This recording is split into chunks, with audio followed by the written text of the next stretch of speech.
All right, we're going to give you a proper welcome this evening with Eddie Cohen.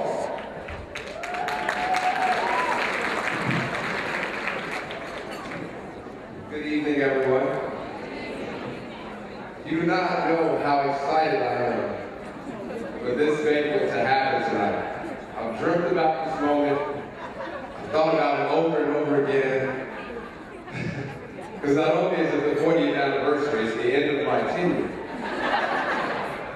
Welcome on behalf of the board. We're truly excited that this organization has been in existence for 40 years, effectuating change.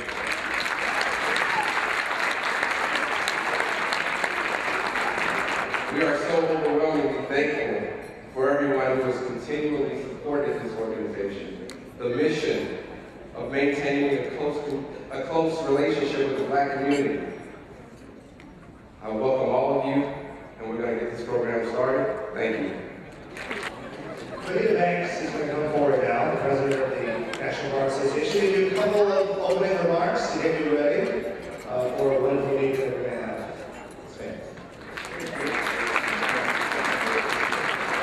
Good evening to the Boston Chair Koen and his leadership team, distinguished delegates, the Boston members and friends.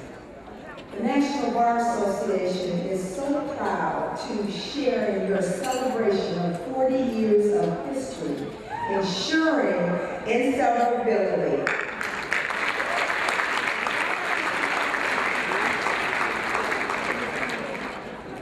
You are the conscience of our nation, and it has been my privilege to stand together with Chair Eddie Cohen and so many of you as we have strived to balance the scales of justice for Gennaro Wilson, the Gen 6, Hurricane Katrina survivors, and all those qualified African American students to ensure that they have an opportunity to go to law school.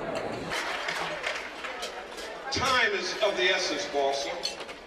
It's of the essence because I'm so happy to be here with Kathy, another former chair, and Teresa, and Art, and AJ, of course, and all the things that we've done over 40 years. And I think what we think about it, as we think about this 40th anniversary, we have to understand a group of Black women and men in the Northeast stood up in 1968 and said, we're going to create the Black Law Students Association. And the leading force behind that, someone from Pritchard, Alabama, who we must honor and ever remember, our legendary leader, our champion, our warrior. Give it up for A.J.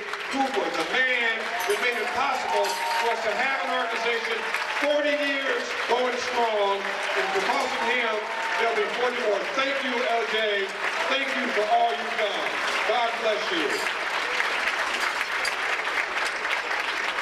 Some of you heard James Cleveland's great song, I Don't Feel No Ways Tired. I've come too far from where I started from. Nobody told me that the road would be easy. I don't believe he brought me this far to leave me. And that's where we are today. Because 40 years ago when Boston was started, it wasn't easy. We had AJ and others talking about Boston at the same time that a bullet struck Dr. King in Memphis, Tennessee. And why was he there? He wasn't there to get an award. He wasn't there to get praise. He was there trying to get Black sanitation workers a decent, livable wage in America in 1968. And for that, they took him down with the bullet. But because he went down, we stood up. In 1955, Rosa Parks stood there in Montgomery, Alabama, trying to get a seat on the bus. Not get ahead of anybody, but just a seat on the bus. Not that her feet were tired, but her mind was tired. Her soul was tired of being told that she couldn't sit where she wanted to sit, not because she couldn't afford to pay it, but simply because she was a Black woman.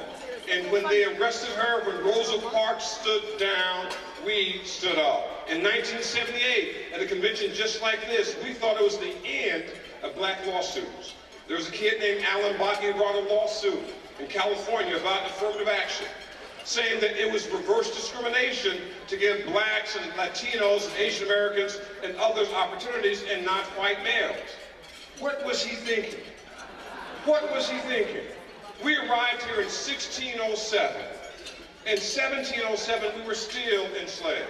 In 1807, we were still enslaved. In 1857, Chief Justice Roger Taney told us we had no rights which a white man was bound to respect. Indeed, we were property, not even people.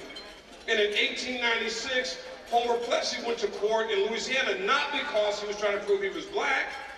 No, Homer Plessy was 7/8 white. He had that little bit of black blood, and because of that, they said he had to sit separately. And I say this from my reparations experience. They claim there are 35 million African Americans today. I tell you, when we win this reparations battle soon, you're going to find out right in America there are 347 African Americans in line to get their check as well. That's the challenge that we have to face as well. In 1980s, it went on. In 1980, we stood in Washington, D.C., trying to honor Dr. King. And what did we do, boss? So we marched on the mall, we marched around Ronald Reagan's White House, and we said, I know you've had holidays for presidents, I know you've had holidays for special events, but we want you to have a holiday for Dr. King. And I wish I could say that racism and prejudice were only distant memories, and that liberty and equality were just around the bend. I wish I could say that America has come to appreciate diversity and to see and accept similarity. But as I look around, I see not a nation of unity, but of division. Afro and white, indigenous and immigrant, rich and poor, educated and illiterate. But there is a price to be paid for division and isolation. We cannot play ostrich, he said. Democracy cannot flourish amid fear. Liberty cannot take bloom amid rage. Justice cannot take root amid hate. We must go against the prevailing wind. We must dissent from the indifference. We must dissent from apathy. We must dissent from the fear and the hatred and the mistrust. We must dissent from a government that's left its young without jobs, education, or hope. We must dissent from the poverty of vision and the absence of moral leadership. We must dissent because America can do better, because America has no choice but to do better. Take a chance, won't you? Knock down the fences that divide. Tear apart the walls that imprison. Reach out, he said, freedom lies just on the other side. And I say to you that as that young child on Monday morning stands up in that public school anywhere in America and puts her hand on her heart, she can say, and we can promise her, when she says it, that she believes that she is in one nation, under God, indivisible, with liberty and justice for all, and liberty, justice, and hope for her. That is our challenge, Walsa. That is our future.